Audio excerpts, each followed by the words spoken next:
Welcome to Vinyasa in Verse, the podcast where we connect mind, body, and spirit through poetry and practice. I'm Leslieann Hobayan. Together, we'll explore different ways of connecting with our innermost selves and how to tap into the flow of the universe. Because once that happens, anything is possible. Your best life starts now. Hello, loves. Welcome to another episode of Vinyasa in Verse. How are you on this beautiful day? I hope wherever you are, you're able to capture a moment of beauty, no matter how small or how big, but to just take some time to pause and be fully present in this moment, to be aware, to be here now. So let's take a deep breath together. So good, so good. So for today's episode, we're going to start off with Hafez, and then I have some interesting things to discuss that I already have in mind. So we'll see what Hafez brings forth in order to get us going. We'll go with the roulette of poems from the gift. And this is called Tired of Speaking Sweetly. Love wants to reach out and manhandle us. Break all our teacup talk of God. If you had the courage and could give the beloved his choice, some nights he would just drag you around the room by your hair, ripping from your grip all those toys in the world that bring you no joy. Love sometimes gets tired of speaking sweetly and wants to rip to shreds all your erroneous notions of truth that make you fight within yourself, dear one, and with others, causing the world to weep on too many fine days. God wants to manhandle us, lock us inside of a tiny room with himself, and practice his drop kick. The beloved sometimes wants to do us a great favor, hold us upside down and shake all the nonsense out. But when we hear he is in such a playful, drunken mood, most everyone I know quickly packs their bags and hightails it out of town. Oh my God, what a great poem. I feel like I have to read that one again there was so much goodness in that. So I'll just read it real quick. Tired of speaking sweetly. Love wants us to reach out and manhandle us, break all our teacup talk with God. If you had the courage and could give the beloved his choice, some nights he would just drag you around the room by your hair, ripping from your grip all those toys in the world that give you no joy. Sometimes love gets tired of speaking sweetly and wants to rip to shreds all your erroneous notions of truth that make you fight within yourself, dear one, and with others, causing the world to weep on too many fine days. God wants to manhandle us, lock us inside of a tiny room with himself, and practice his drop kick. The beloved sometimes wants to do us a great favor, hold us upside down and shake all the nonsense out. But when we hear he is in such a, quote, playful, drunken mood, almost everyone I know quickly packs their bags and hightails it out of town. Oh my God, I love this. So what comes to mind, it's so funny because it's so related to the topic that I wanted to address today. So basically, God is in a playful mood because he wants to get all the BS out of our system. You know, we sometimes are too delicate about our conversations in the spiritual world, our conversations of connecting with the divine, of, evolving into our higher selves and stuff. Sometimes it's too delicate, it's too dainty, it's too kumbaya, love and light. We're not going to look at the fact that there are shadow sides to everything, which reminds me a large part of the westernized version of yoga and the predominantly white communities that practice this. And it's this whole just be positive and smile through it and it'll be fine.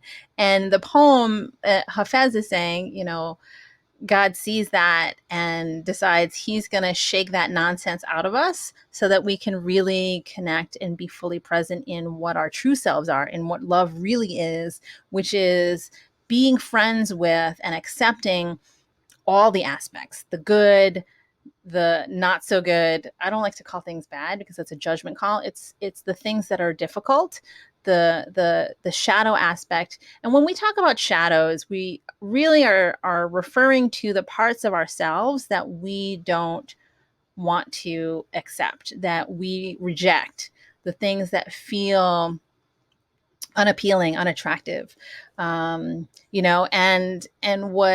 what love is calling us to do, what the divine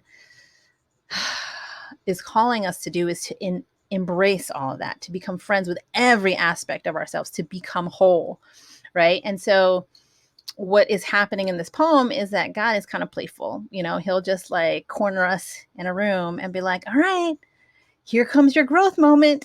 And I've been experiencing a lot of growth moments lately, in different ways, and it shows up in different ways, both physically, mentally, spiritually. The common thread is that it's uncomfortable.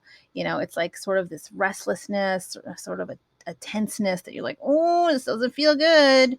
It doesn't feel like anxiety. Anxiety is more of a sharp feeling. It's more of just a discomfort where you're like, I don't like that. But deep down inside, we know that that's what needs to happen in order for us to grow and move up to the next level, so to speak. It's funny. I know that the spiritual path is not a linear one, and we don't start at point A and then move to point B in a straight line. It could be point A and point B is like right on top of point A, but it's not linear. It's not a straight path. It's more of a spiral movement. And just the other day, I found out that there's a name for it. I didn't know there was a name for it. I just knew the motion, but it's called spiral dynamics. And so what it is basically that when we grow and evolve, it is in a spiral motion. So we may find ourselves in the same situation over and over again, but because we've learned some new lessons in the previous iteration of that situation, we can recognize the situation for what it is and then use our new knowledge to address it in a different way, to respond in a different way, which then allows us to grow. And so we move in that circular motion, we move around that spiral, and we might meet that same situation again and have another layer peel off, and another level of clarity, another level of understanding emerges. And so it continues until eventually, whatever that situation is, we then grow out of it, where we've learned all the lessons and the layers that we needed to, that particular situation theoretically does not appear again. So if you've really learned the lesson, then that situation has completed its cycle in your spiral, so that it doesn't show up again. And specifically, like, just to give an example, what I think of often that a lot of people use as an example is romantic relationships. Like, you date the same person over and over again until you learn the lesson of like what it is, like, why are you dating the same person? Like, it's a different actual person, but their personality, their tendencies, their behaviors, their patterns are very similar to the previous person. So what are you to learn from that interaction? How can that interaction with that person show you your own beliefs that might be holding you back, your own behavioral patterns that you may be stuck in that's preventing you from growth? And once you recognize that, then you find yourself dating someone entirely different. And you're like, wow, that's not my type, whatever that is, the quote unquote type. I mean, do we really have a type? That's a belief. It's not necessarily true. Right. And truth is something that resonates within you. Everyone has their own inner truth and their own inner knowing that can serve as a truth scale, for lack of a better way of talking about it. So you may end up dating somebody who you like comes out of left field, and you're like, wow, this is not the person that I am normally attracted to or find interest in. And that could be a sign that you have evolved and grown out of the patterns that you engage with that same type of person you dated in the past. And so it's a marker of you growing, evolving, moving on, leveling up, so that's really cool. I like to see that as an example in people, where I'm like, oh, look, you're dating somebody totally new. Cool. That, like, welcome to the new version of you, the new highest version of you. That's really awesome. So this poem brings that forward. And it's so interesting to me because I have been seeing some revelations that are coming forward. Not revelations as in like epiphanies that I'm having, like aha moments, but it's more like there are some dark shadows that are coming forward into the light, specifically in some yoga communities that I'm part of. And so the first thing that, and it's funny because these events, these revelations happened in the same day, and I was like, oh, something is shifting. Like there's some reckoning that's coming up from the surface to be healed. And so the first thing is, for those of you that are familiar with the Kundalini yoga world, there is a prominent teacher. Her name is Guru Jagat, and she passed away unexpectedly a few days ago. She had ankle surgery, and there were complications from that surgery where a pulmonary embolism had formed, which is a blood clot essentially, and that traveled up to her body. And I don't know if it landed in the heart and lungs or the brain, but somehow it lodged somewhere, and then she passed on. Uh, Everybody's in shock, and it's kind of wild and crazy. She was only 41, and so when I heard the news, I was shocked, and I was sad, and I was like, oh my god, that's so crazy. And then I came across this article online that was published 2 weeks prior that had done some investigative reporting into the behind the scenes of her quote unquote empire. And so some interesting things were raised as far as, what was her intention for her business. You know, there are some allegations against her. There's some toxic work environments that have been reported by former employees, mismanagement of money, like all um, kinds of shady things. And it's so interesting because I read the article and I was like, oh, it sounds like to me that she had um, fallen prey to the sort of the power feeling of being this visible guru, and perhaps she didn't have the guidance she needed for best business practices. I don't know. I'm on the outside looking in, so I only can see what is given to me, so I have no inside information. But as an outsider, what I see with eyes of compassion is a woman who might have embarked on this journey into Kundalini yoga, and felt called to share the teachings with folks, but then got wrapped up in ego, that got wrapped up in um, the expectations of the external world, and she might have, changed internally to fit that mold. Now, she may not have been aware of that. I don't know. But I mean, this was all in Hollywood, and we all know how crazy that place is. Like it's got to be like, it must do a number on people in terms of like the level of celebrity, in terms of like all of this external, the seeking external affirmation and validation. It can't be a healthy place to live, to be. And so I thought that was a really interesting revelation because, I had, and then her whole platform had shifted in a totally weird direction of conspiracy theory and things like that. And I was like, what? Which is not unheard of, since there was a lot of stuff happening during pandemic in regards to yoga communities and the like. But I'm not going to get into that. What I do want to get into is,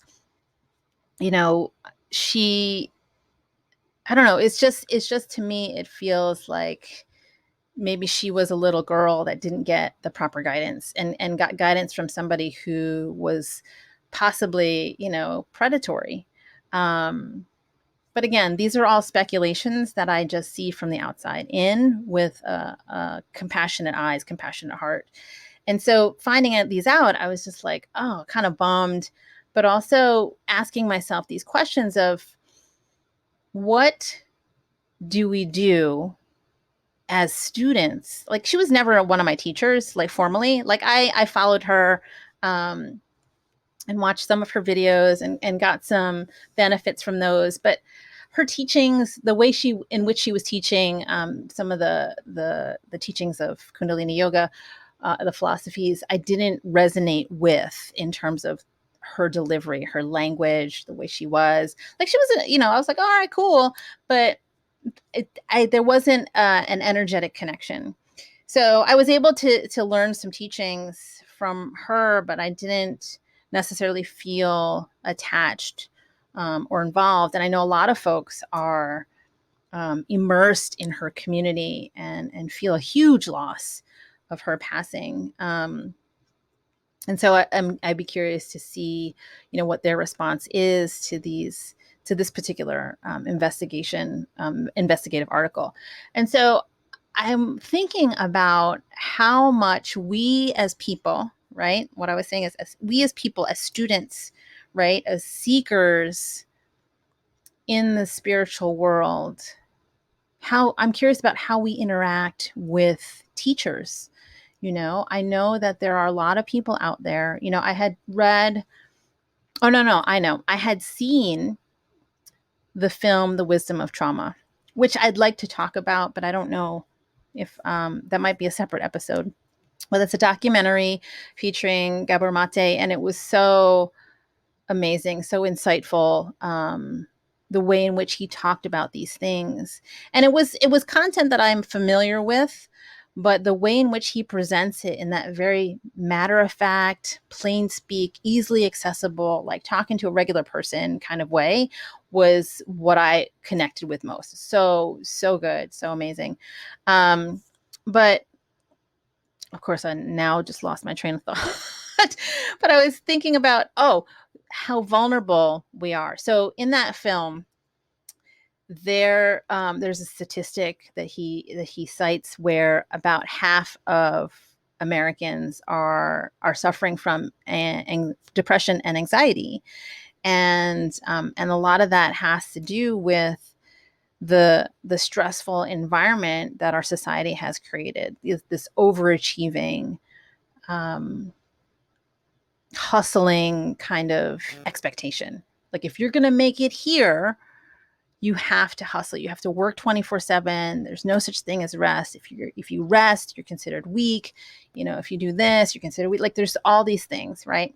And so a lot of young people now are medicated for depression and anxiety and a host of other mental illnesses. And that's a large part due to the fact that they grew up in this high stress, high pressure environment. I know for myself, my own students, over the years of teaching college kids, I have noticed the increase of students that I have who suffer from clinical depression and anxiety. And it's really heartbreaking for me. And so what happens is that because of this, students like mine, young people that I know, even like, people in their middle-aged, in the Gen X category that I'm in, are seeking, there's a lot of us are seeking purpose. They want to know, is there more to life than going to work? And I know that pandemic, living in quarantine, lockdown, whatever you want to call it, has forced a whole lot of people to look at themselves, to look at their lives and ask, what is the point? What am I doing with this life that I have? Is it just about work? Like, do I like my job even?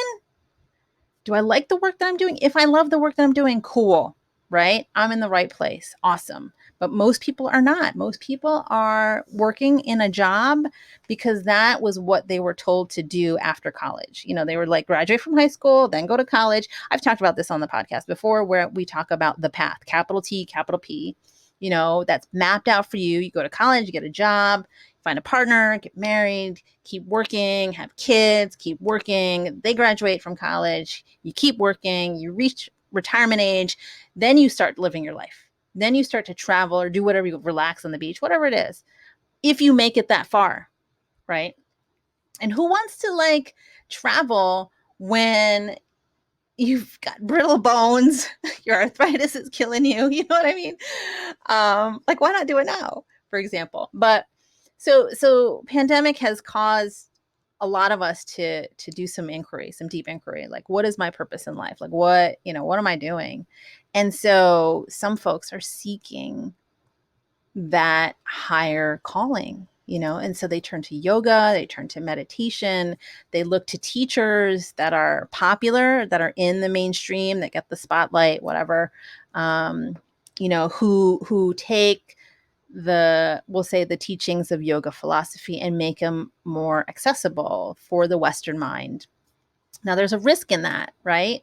There's a risk in diluting the teachings, in subverting them. Not subverting is not the word.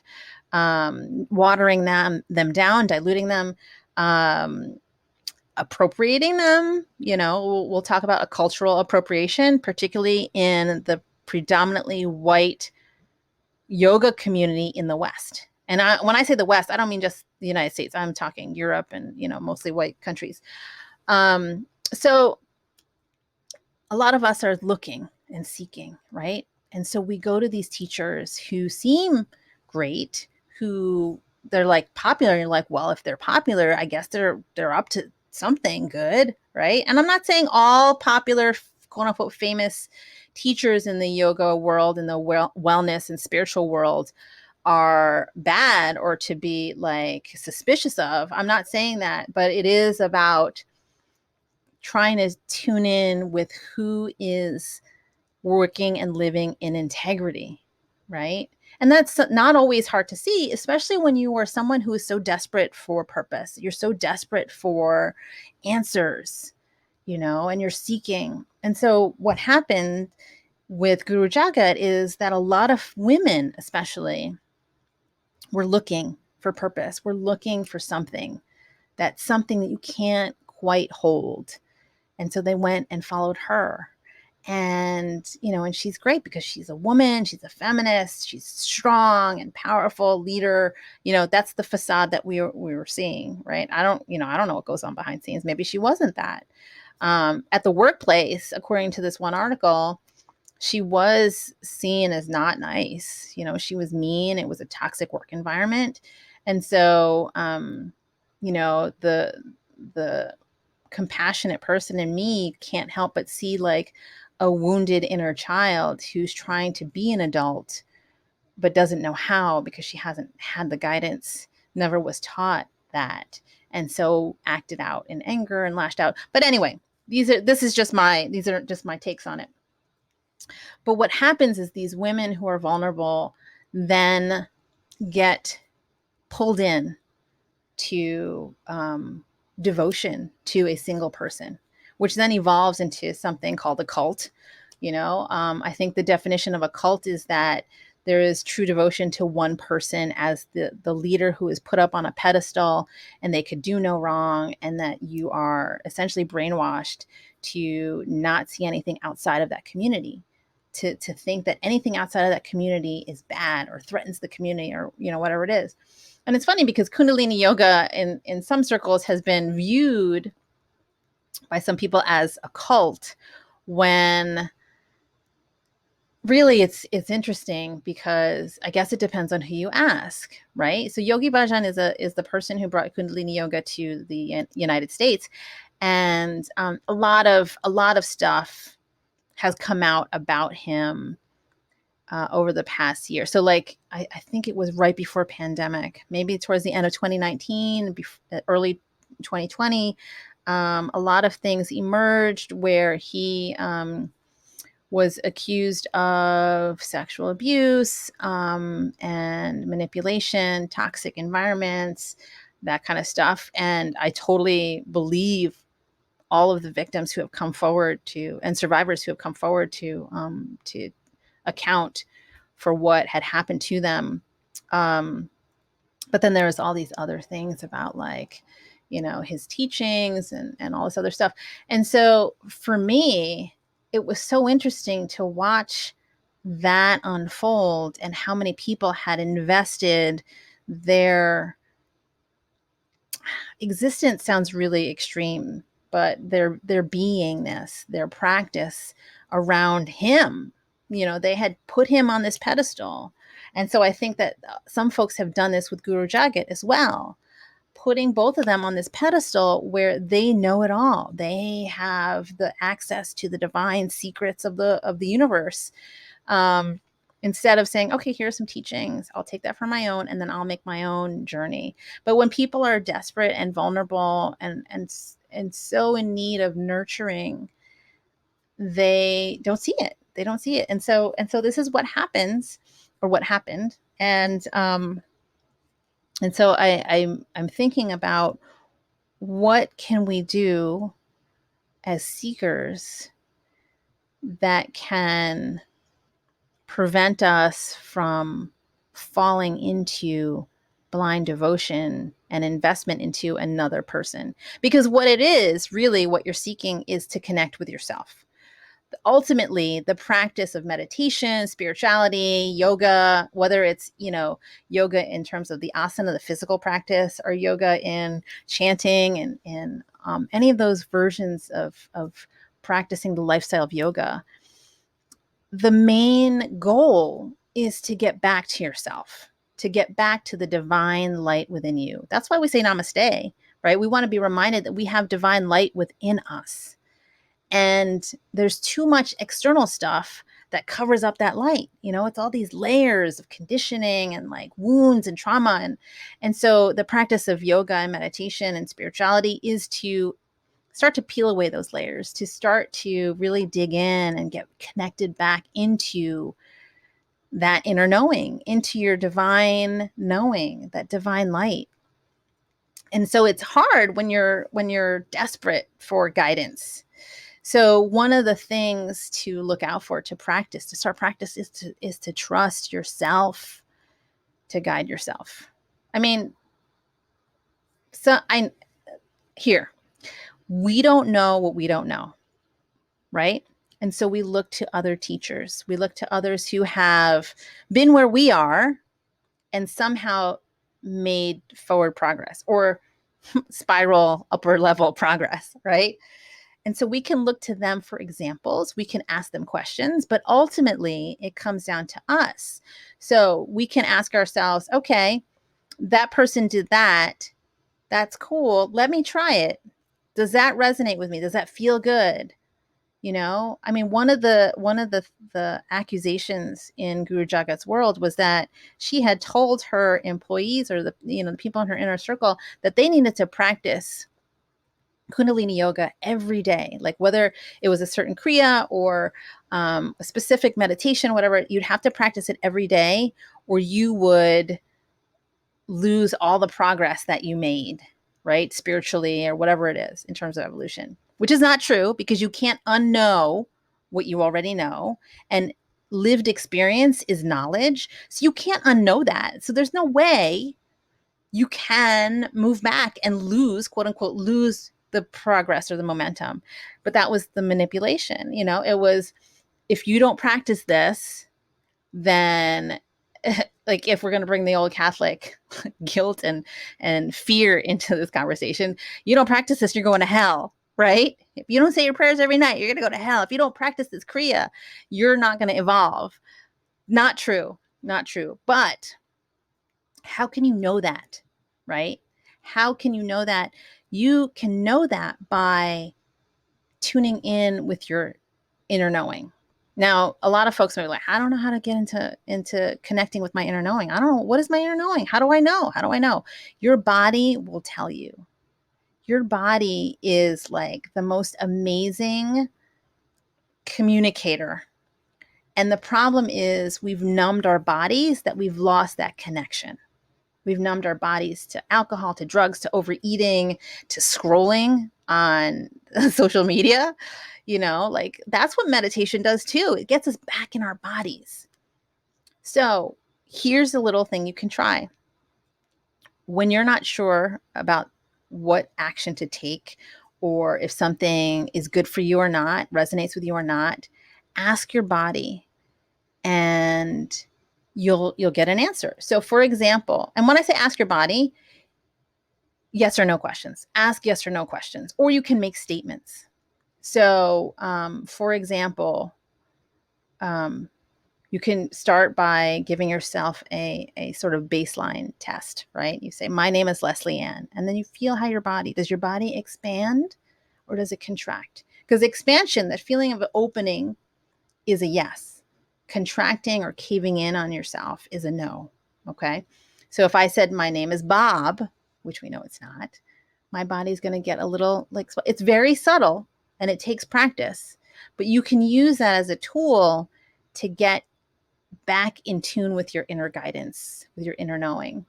Um, and so as we embark on these journeys towards knowing ourselves, towards spiritual evolution, and we look to teachers for guidance, you can ask yourself, all right, I'm learning this thing from this teacher.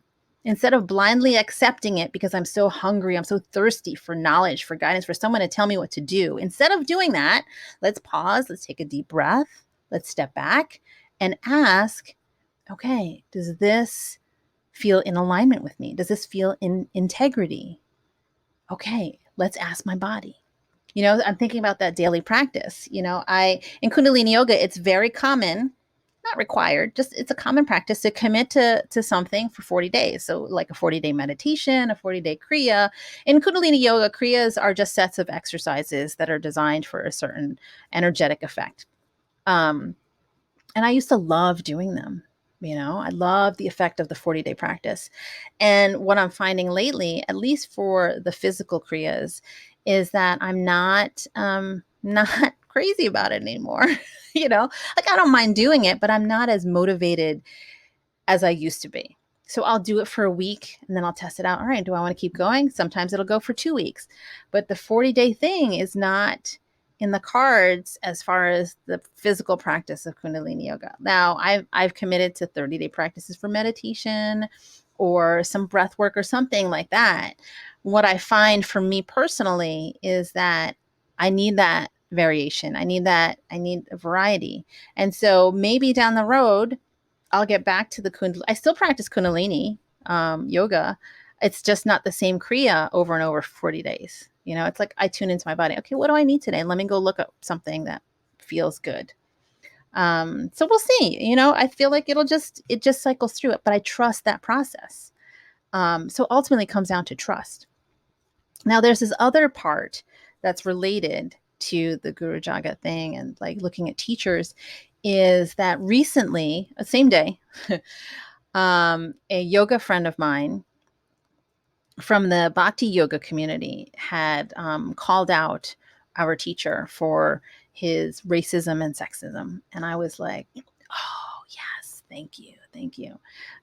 It was so good to see that because I had experienced some gaslighting from this particular teacher when I asked specific questions of this teacher about racism and about sexism and how do we as bhakti yogis practice some of the teachings of love and compassion and everybody's like divine and light. How do we practice that in a world, in a physical three-dimensional world, especially in the United States, that is structured and bent on the destruction of people of color? I asked him those pointed, direct, serious questions. And he sidestepped it. He gaslighted. Oh, and I'm going to name names because I named Guru Jagat, right? So this teacher is Raghunath, or also known as Ray Capo, and he's very popular in the punk rock scene. He was the front man for Shelter and I forget the other group. I'm not into punk rock, so it was something about youth. I can't remember now. But anyway, he's a nice person, but his white privilege is unbelievably like huge and blind. And at the time, I mean, even now though, it's not. I don't feel like let's just put it this way. I don't want to put in the emotional labor to educate him on his white privilege and how he gaslights people of color all the time. I find that his teachings and his ways of presenting some of the yogic teachings, specifically with the bhakti lens, are problematic. You know, it's just interesting because I did a teacher training in bhakti yoga with him, and I love bhakti yoga. You know, the devotion and love to Krishna, the chanting, the singing, the harmonium playing. Love all of that, all of the devotion. It feels so beautiful. But sometimes the teachings, and this is not teachings from the ancient yogic texts. These are teachings from the, for lack of a better word, the guru, Prabhupada, who brought those teachings over from India, and his interpretation of the ancient yogic texts, right? And I had problems with that because it inherently had hierarchies of, like, you know, devotees who were better than everybody else. And I was like, no, I mean, that kind of contradicts the whole, like, everyone is divine thing, right? So I was like, yeah, it kind of left a bad taste in my mouth. So I kind of stepped away from that community. I mean, I love bhakti yoga still. So I have my own bhakti yoga community locally, and they're amazing. I love my peoples. But it's just so troubling to know that Raghunath has this huge following, has a successful podcast. I used to, like, join in on the Zoom sessions when they would record the podcast, and it was great. Largely white, but also blind followers. Like, there was no critical thinking. Anytime I would ask a question, it was like people would jump on me and attack me. And I was like, whoa, okay, I'm just asking a question. But everyone got defensive. And so I just left because no, not going to have it. If you're not open to a conversation, into looking at some of these teachings a little more critically, looking at the nuances of that instead of just blindly accepting them, then I don't want any part of it. You know, I have, my time is a limited resource, and it's not going to be spent on fighting with you or educating you if you're not open to that. I got other things to do that are more meaningful and more life-changing and more powerful than trying to convince white people that racism exists. Because if you think it doesn't exist, then you need to go read some books, you know, like How to Be an Anti-Racist or other things. I'll put a bunch of books and resources in the show notes so you guys can all go check that out. But know that if you are a white person and you opt out of whatever I say, that already is racism, because it may not be obviously racist, but it works at the subconscious level where you refuse to hear anybody who challenges what you believe, who challenges the system that you benefit from. And why would you want to listen to something like that, right? Why would you want to give up this system that benefits you? Well, if you're truly a yogi and you truly practice compassion and want to see human beings and spirit souls evolve, then you will be open to that kind of conversation.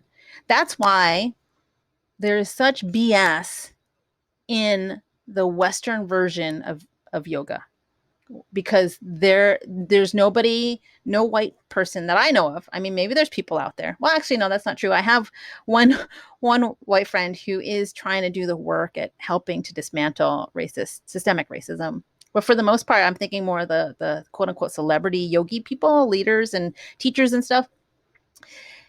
They don't want to look at that stuff. They're like, oh, we're all spirit souls. And so I don't see color. I don't see difference. You know, and one of the things that Raghunath did in terms of gaslighting me was to dismiss my challenge of this, like this question of like, well, what do we do? How do we practice bhakti yoga when we live in a system that's bent on destroying people of color? And he said something like, I am a white man and I understand that, but maybe I was an Indian woman in a previous life, or maybe I'll be an Indian man in the next life or whatever. And I'm like, that doesn't matter now. You are a white man now. You have a platform in which to speak out, and you are not using it. And you're also shutting down and dismissing and gaslighting people of color. So yeah, you're not cool. You're not doing the thing that you are preaching about. You might think that you are, but no. But again, it's I tried having a conversation, right? I tried, but I'm done putting out that kind of emotional labor. So it's important for us as people, no matter what race, what gender, whatever it is, if we are seeking something, to be mindful of who you are seeking guidance from, to ask yourself, to trust yourself, does this ring true for me? Do I have a connection? Now, the thing is, they're not all bad people out there. There might just be people who are good, but you don't connect with them. And that's cool too. There are some teachers who are out there who I think are doing great things. But I don't connect with them. Like, there's no energetic chemistry, there's no connection. And so I let them do their thing and I go find my people, and that's cool. It's really just being about it in integrity with who you are. If you can get to that, who you want to be, who you sense you need to be, and looking for that guidance from folks who make you go, oh my God, yes. Or who get you excited. Like, I want to learn from that person. Oh my God, yes. There is this aspect that perhaps that person isn't who you thought they were. So for example, Yogi Bhajan, right? When I first entered the Kundalini yoga community, I was like, oh my God, this is amazing. And Yogi Bhajan's teaching's amazing. I wasn't all into him. I mean, I looked at people and I was like, why are you like, oh, Yogi Bhajan, whatever. I was just like, I like what he's saying because that resonates. That makes sense to me, And then the whole thing about him being abusive, I was like, oh, that really sucks, But while I disavow him, we try not to like acknowledge him or whatever. There are still some teachings that I garnered from being in that space. So it doesn't necessarily negate what I've learned. I just took the lesson, made it my own, and then stepped away. You can step away. It's okay. You don't have to commit your lifelong devotion to one thing or one person or whatever. Like, maybe yoga is not your thing, maybe it's running. Maybe you love running. Running is your devotion. I don't like running. I mean, actually, I don't mind it, but not my exercise of choice. But there are people who like swear by running. Like, they love it. They feel alive. They feel in the zone. That could be your devotion. That could be your meditation to connect with yourself. It doesn't have to be yoga. It doesn't have to be spirituality. But you don't know what that is until you go out in the world and experiment. So go out in the world, my friends. Experiment. Look for teachers. But also understand that these teachers are human. Just like us. Flawed. We got egos that might guide us astray. So to be mindful of continually shedding layers of conditioning, of wounds that we've been subject to, of trauma, to do healing work, to listen once, and it's not, we got to peel all the layers and then we can connect with our inner voice. No, we can do both because there's infinite layers. Just when you're like, oh, I shed that layer. Yes, I am healed. I've connected with myself. No, There's another layer that you didn't even know about. So it just keeps going. It's that spiral, right? So you can heal and peel the layers away as you make that connection with your inner self, with your divine knowing. And as each layer falls away, that voice becomes louder and louder. So you are able to connect with it, but sometimes it's a little hard, it's a little subtle. But as you continue to do that inner work, it starts to get louder and louder. And it's really cool because then once that's louder, then there's full trust. The self-doubt sort of takes a back seat. And so many things open up. It's such a miracle. But it's a continual process. It's a lifelong journey. I mean, and that's why we're here, right? So anyway, I got so excited. Lots of stuff happening in this episode. So much, so much. But yeah, bottom line, listen to your heart, listen to your gut, listen to your inner knowing, your instinct. Look for teachers, yes, but always know that you are the teacher. Okay? All right. So let's close the episode with the world I leave you. Oh my goodness, I had a poem ready and then my pen went somewhere else. So I'm just gonna go with whatever opens because I'm like, oh, did I read that one? Did I read that one? I have a lot of cool poems in here that look so awesome. Okay. And I like reading it ahead of time, but I guess it's not in the cards today. All right. So